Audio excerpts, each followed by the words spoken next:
जय हिंद साथियों, स्वागत है आपका आपके अपने चैनल सिलेक्शनपुर में। साथियों, अगर आपका सीआरपीएफ, एचसीएम और एएसआई का पेपर अभी नहीं हुआ है, पिछली कई सारी शिफ्ट हो चुकी है, 3 से 4 दिन से साथियों परीक्षा चल रही और अभी आपकी परीक्षा नहीं हुई है, तो अगर आपने साथियों इस वीडियो में एंट्री कर दी है तो इन 25 क्वेश्चन सामान्य ज्ञान के अवश्य देकर जाइएगा, क्योंकि ये साथियों उन्हीं शिफ्ट्स पर आधारित है। हर एक क्वेश्चन साथियों एक्सपेक्टेड क्वेश्चन है आपकी परीक्षा के लिए, जो आपसे सटीकता के साथ साथियों डायरेक्ट आपसे पूछा जा सकता है। तो इन 25 प्रश्नों को साथियों रट कर जाइएगा आप सभी लोग। पहला प्रश्न है, यहां पर आपको ध्यान रखना है कि विद्युत प्रेस का आविष्कार किसने किया साथियों? तो हेनरी शीले ने विद्युत प्रेस का आविष्कार किया, ये आपको ध्यान रखना है। उसके अलावा आपको ध्यान रखना है, दूसरे नंबर का प्रश्न है कि प्रेशर कुकर में खाना जल्दी पक जाता है, भाई क्यों पक जाता है? ये प्रश्न बहुत ही ज्यादा साथियों ट्रेंडिंग हो रहा है। प्रेशर कुकर के अंदर दाब अधिक होता है और जब दाब अधिक होता है तो साथियों प्रेशर कुकर में खाना जल्दी पक जाता है, तो ये आपको ध्यान रखना है। अब उसके बाद देखिए साथियों, दाब बढ़ाने पर जल का क्वथनांक घटता है या बढ़ता है या अपरिवर्तित रहता है? ये 3 से 4 तरह के आपके सामने ऑप्शन आएंगे, लेकिन आपको उत्तर लगाना है बढ़ता है। तो दाब बढ़ाने पर जल का क्वथनांक जो होता है वो बढ़ता है, ये आप लोग ध्यान रखेंगे। उसके बाद देखिए कि प्रत्येक क्रिया के बराबर व विपरीत दिशा में एक प्रतिक्रिया होती है। यह न्यूटन की गति का पहला नियम है, दूसरा नियम है, तीसरा नियम है, इनमें से कोई नहीं। इस प्रकार के 4 ऑप्शन आपके सामने आएंगे, तो तीसरा नियम आपको लगाना है। प्रश्न का उत्तर आप लगाओगे झट देसी, आपको उसका नंबर जो है साथियों मिल जाएगा। तांबे को साथियों इंग्लिश में कहते हैं कॉपर। तो पूछा यह जाता है कभी कभी कि तांबे का शत्रु क्या है? तो तांबे का शत्रु तत्व भी गंधक है। और कभी कभी पूछा जाता है कॉपर का शत्रु तत्व क्या है? तो वो भी गंधक है। तो ये साथियों अपने आप को अपने माइंड में बिठा लेना, अगर आपको सीआरपीएफ, एचसीएम और एएसआई में एक बेस्ट स्कोर करना है।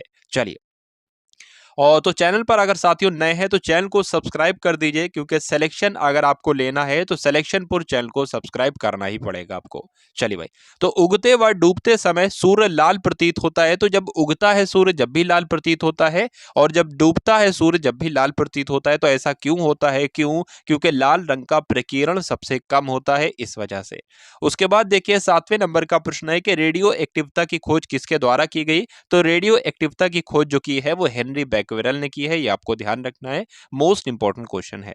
अब उसके बाद देखिए साथियों 8वें और 9वें नंबर का प्रश्न है कि पानी के अंदर हवा का बुलबुला किस तरह बर्ताव करता है? तो जब अगर पानी के अंदर हवा का बुलबुला होता है तो वो अवतल लेंस की तरह बर्ताव करता है। ये प्रश्न आपसे पूछा जाता है और कई बार पूछा जा चुका है, इसलिए इसके आने की संभावना बहुत ही ज्यादा है। उसके बाद देखिए कि इकाइयों की समस्त व्यवस्थाओं में किस इकाई की मात्रा समान होती है? तो विशिष्ट गुरुत्व की मात्रा समान होती है। उसके बाद देखिए साथियों, कारों में, ट्रकों में, बसों में ड्राइवर की सीट के बगल में कौन सा दर्पण लगा होता है? तो साथियों एक प्रश्न से कई सारे प्रश्न आपके बन रहे हैं। यहाँ पर उत्तल दर्पण आपको बताना है। अगर देखिए कार होती है, कारों के पीछे का दृश्य देखने के लिए तो अब उत्तल दर्पण लगा होता है, ट्रकों के पीछे देखने के लिए उत्तल दर्पण लगा होता है, बसों में ड्राइवर की सीट के बगल में साथियों कौन सा दर्पण लगा होता है? उत्तल दर्पण लगा होता है, ये आपको ध्यान रखना है। अब उसके बाद देखिए साथियों अगले नंबर का प्रश्न है कि ऐसे तत्व जिनमें धातु भी है, धातु के भी गुण पाए जाते हैं और अधातु के भी गुण पाए जाते हैं, तो जाहिर सी बात है वो क्या कहलाएगी? वो उपधातु कहलाएगी। उसके बाद देखिए कि वनस्पति विज्ञान का जनक किसे कहा जाता है? तो वनस्पति विज्ञान का जनक थियोफ्रेस्टस को कहा जाता है। अगर आपसे पूछ लिया जाए कि इतिहास का जनक किसे कहा जाता है, तो हेरोडोटस को इतिहास का जनक कहा जाता है। और वनस्पति विज्ञान का जनक किसे कहा जाता है? थियोफ्रेस्टस को कहा जाता है। अब अगले नंबर का प्रश्न देखिए कि निम्नलिखित में से किसमें ध्वनि की चाल सबसे अधिक होती है? देखिए इस्पात को इंग्लिश में हम लोग क्या कहते हैं? इस्पात को इंग्लिश में कहा जाता है स्टील। तो जब अगर बात करें कोई ध्वनि है किसी ठोस पदार्थ पर, अगर आप मारो, ठीक है, तो वो सबसे ज्यादा ध्वनि की चाल उसमें होगी, ना कि हवा में होगी, ना कि द्रव में होगी। तो सबसे ज्यादा साथियों ध्वनि की चाल कहां पर होती है? इस्पात में होती है, ये आपको ध्यान रखना है। अब उसके बाद देखिए कि एक व्यक्ति घूमते हुए स्टूल पर बाहें फैलाए खड़ा है, बाहें फैलाए खड़ा है, एकाएक वह बाहें सिकोड़ लेता है, तो इस स्टूल का कोणीय वेग जो है वो क्या होगा? वो बढ़ जाएगा, ये आपसे प्रश्न पूछा जाता है।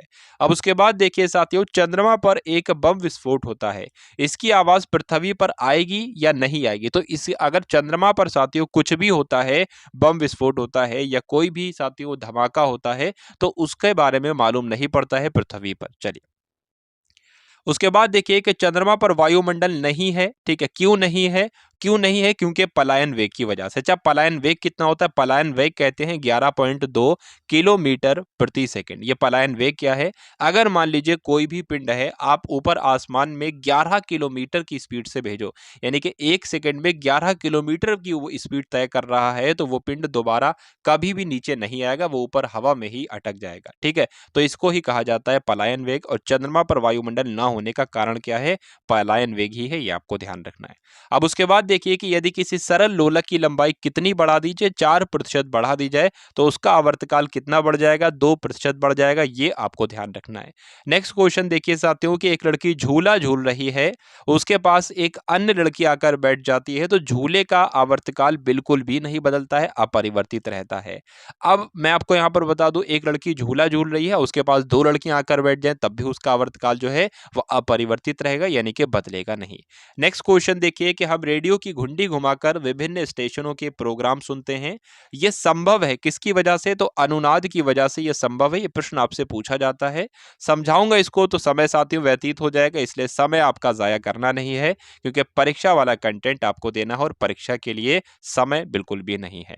बात करें वेंचुरीमीटर से क्या ज्ञात करते हैं, तो जल की अगर प्रवाह की दर हमें ज्ञात करना होती है कि जल की जो प्रवाह है इसकी दर क्या है आखिर, तो ये इसकी किसकी सहायता से ज्ञात करते हैं? वेंचुरीमीटर की सहायता से ज्ञात करते हैं। साथियों 25 के 25 प्रश्न कराऊंगा और कई सारे प्रश्न आपको इस क्लास से देखने को मिलेंगे, ऐसी मैं पूरी साथियों उम्मीद करता हूं। तो इस क्लास को आप सभी लोग लाइक कीजिएगा, शेयर जरूर कीजिएगा और चैनल को अवश्य सब्सक्राइब कर लीजिएगा। चलिए, तो चौराहों पर पानी के फुहारे में गेंद नाचती हुई आपने बहुत देखी होगी बचपन में, अभी भी। तो ऐसा ये क्यों होता है? तो ऐसा जो होता है वो पानी के वेग का अधिक होने से दाब घट जाता है। तो उस समय क्या होता है, फव्वारों में पानी का वेग बहुत तेजी के साथ होता है, वेग जब अधिक होता है, ठीक है, तो दाब क्या होता है साथियों? घट जाता है, इसलिए चौराहे पर या कहीं पर भी फुहारे में गेंद जो है वो नाचने लगती है। चलिए, यदि द्रव्यमान परिवर्तित हुए बिना पृथ्वी अपनी वर्तमान त्रिज्या की सिकुड़कर आधी रह जाए, तो दिन क्या हो जाएगा? 12 घंटे का हो जाएगा, बिल्कुल सही। यदि किसी पिंड को पृथ्वी से 11.2 किलोमीटर प्रति सेकंड के वेग से फेंका जाए, तो पृथ्वी पर वो कभी वापस नहीं लौट कर आएगा, और इसी को पलायन वेग कहते हैं। साथियों, अभी मैंने आपको ये बिल्कुल समझाया था कि अगर किसी भी पिंड को, ठीक है, पृथ्वी से 11 किलोमीटर या 11.2 किलोमीटर 1 सेकंड में की स्पीड से फेंका जाए, तो पृथ्वी पर वो कभी वापस नहीं आएगा, वो हवा में ही लटक जाएगा। उसके बाद देखिए कि उपग्रह में समय ज्ञात करने के लिए अंतरिक्ष यात्री को क्या प्रयोग करना पड़ता है? अगर उपग्रह में कोई बंदा है, ठीक है, और वो उसको समय ज्ञात करना है, अंतरिक्ष यात्री है, अगर उसको समय देखना है, तो स्प्रिंग घड़ी का इस्तेमाल करता है, ये आपको ध्यान रखना है, यानी कि आंसर आपका स्प्रिंग घड़ी के साथ जाएगा। उसके बाद देखिए साथियों, अंतिम प्रश्न आज की इस क्लास का कि यदि पृथ्वी की त्रिज्या 1% कम हो जाए साथियों, किंतु द्रव्यमान वही रहे, तो पृथ्वी का गुरुत्वीय त्वरण जो है वो 2% घट जाएगा, ये आपको ध्यान रखना है। तो बात करें साथियों, यहाँ पर हम लोगों ने देखे एचसीएम एसआई के लिए साथियों जीके के जो है आपके लिए 25 क्वेश्चन यहाँ पर लेकर आया। कुछ क्लासेस के लिंक मैंने यहाँ पर डिस्क्रिप्शन में डाल दिए हैं, जैसे कि करंट अफेयर की क्लास है, उसको देख कर जाइएगा। एक मॉडल पेपर है जिसमें मैथ, रीजनिंग, हिंदी, जीके सब आपको देखने को मिलेगा, उसको भी आप सभी लोग जरूर देख कर जाइएगा, उससे आपको बहुत ही फायदा होगा। ठीक है, तो इस वीडियो को एक बार आप सभी लोग लाइक करेंगे, शेयर करेंगे और चैनल को जरूर सब्सक्राइब करेंगे। जय हिंद साथियों।